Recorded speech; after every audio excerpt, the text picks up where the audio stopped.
Asma binti Abu Bakar adalah anak perempuan yang cantik. Di samping itu, dia juga pintar dan pemberani. Usianya saat itu lebih kurang 11 tahun, tapi dia berani jalan-jalan di pinggiran kota Mekah.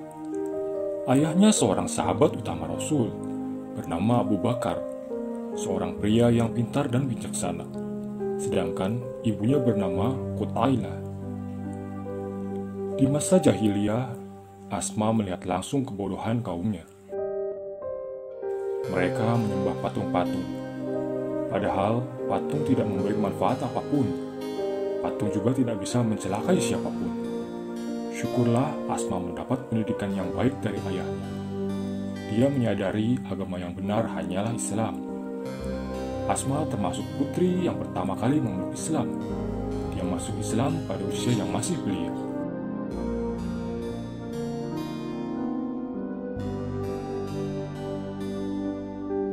Asma menyaksikan persahabatan ayahnya dengan Rasulullah.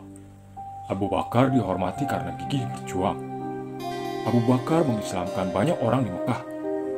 Tetapi Asma menyaksikan beratnya perjuangan Islam. Dia sangat bersedih melihat orang-orang Islam yang disiksa. Mereka dipukuli, dihina, bahkan dibunuh. Gadis cilik itu pun memanjatkan doa. Dia memohon kepada Allah agar kaum muslimin diberi kesabaran. Asma berdoa agar dirinya diberi keberanian. Hingga pada saatnya nanti, dia ikut serta berjuang. Kelak harapan Asma itu terwujud.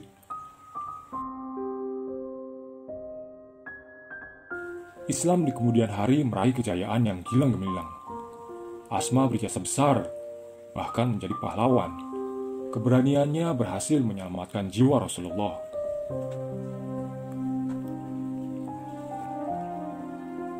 Abu Bakar berdakwah dengan lemah lembut. Dia mengajak kaum Quraisy beriman pada Allah.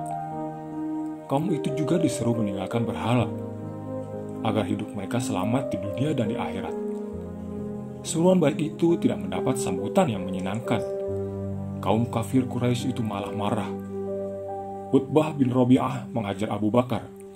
Akibatnya, ayah Asma itu langsung pingsan.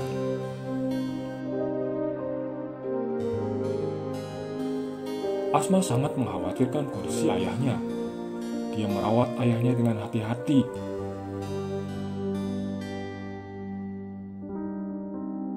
Ketika siuman, Abu Bakar malah menanyakan keadaan Rasulullah. Asma terharu. Ayahnya tidak mementingkan dirinya sendiri, tapi lebih mementingkan keselamatan Nabi Muhammad SAW. Asma melihat pergaulan ayahnya dengan Rasulullah, sehingga dia pun bisa bersahabat dengan Rasul. Karena Rasulullah tidak pernah sombong, anak-anak pun disambutnya dengan ramah.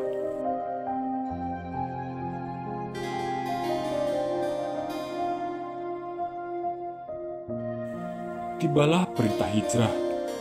Nabi Muhammad SAW berangkat bersama Abu Bakar. Tetapi kafir Quraisy mengejar Rasulullah. Bahkan mereka menyewa banyak pembunuh. Situasi menjadi sangat berbahaya. Perjalanan hijrah ke Madinah ditunda dulu. Untuk sementara, Rasulullah bersembunyi di Gua Sur. Rasulullah dan Abu Bakar menunggu sampai keadaan aman. Di dalam gua tidak ada makanan apapun.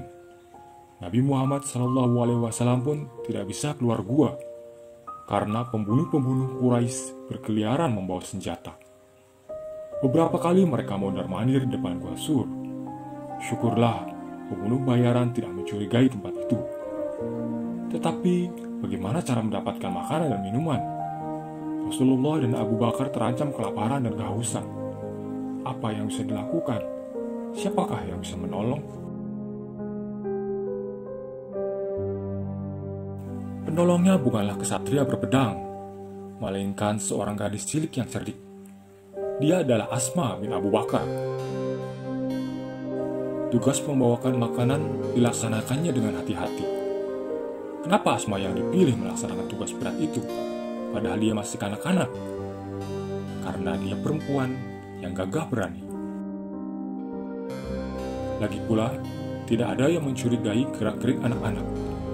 Orang akan menyangka gadis itu mungkin saja mengembalakan kambing.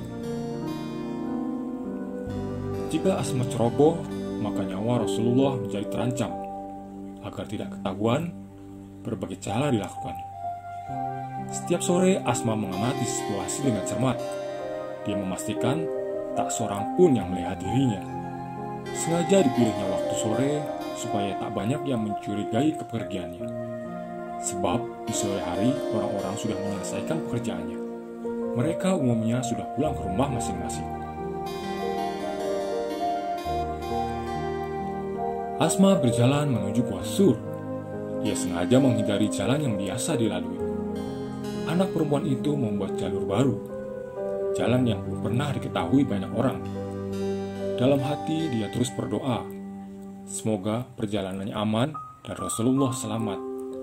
Asma yakin dirinya melakukan hal yang benar, sehingga dia tidak merasa takut sekalipun.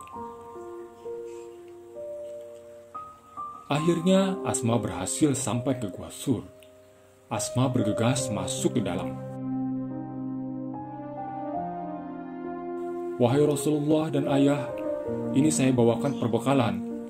Makan dan minumlah," ucap Asma. Dia menaruh perbekalan yang dibawanya. Rasulullah sangat terharu. "Luar biasa perjuanganmu, Asma. Kamu adalah perempuan yang berani. Allah membalasmu dengan pahala yang besar," kata Rasulullah.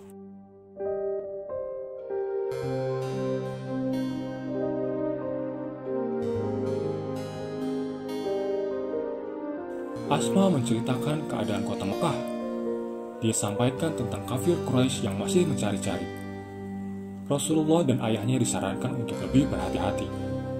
Asma tidak berlama-lama di gua. Tidak lama kemudian, anak perempuan itu berpamitan.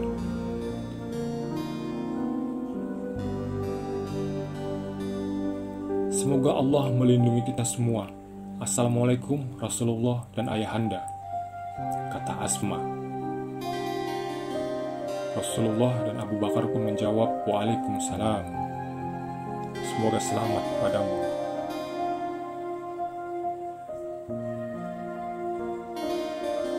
Beberapa langkah Asma meninggalkan gua, keajaiban pun terjadi.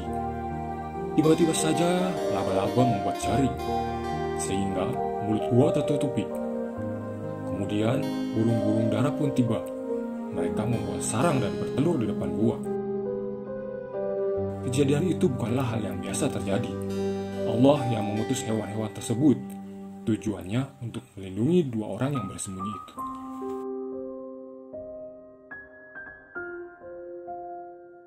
Tiba-tiba beberapa laki-laki Quraisy lewat. Mereka menghunus senjata tajam. Wajah mereka tampak menyeramkan. Para laki-laki itu melihat ke arah Asma. Tapi gadis itu melenggang begitu saja, seolah-olah tidak ada yang terjadi di sana. Para pembunuh bayaran itu mengalihkan pandangan ke arah gua. Mereka hanya melihat jaring laba-laba di mulut gua. Selain itu, burung dara juga membuat sarang dan bertelur. Mereka tak bisa melihat ke dalam gua. Lagi pula, Asma berpenampilan biasa saja. Tidak ada wajah terkejut atau cemas. Gadis cilik itu pun mengendalikan dirinya, sehingga orang-orang itu pun pergi meninggalkan Gua Sur.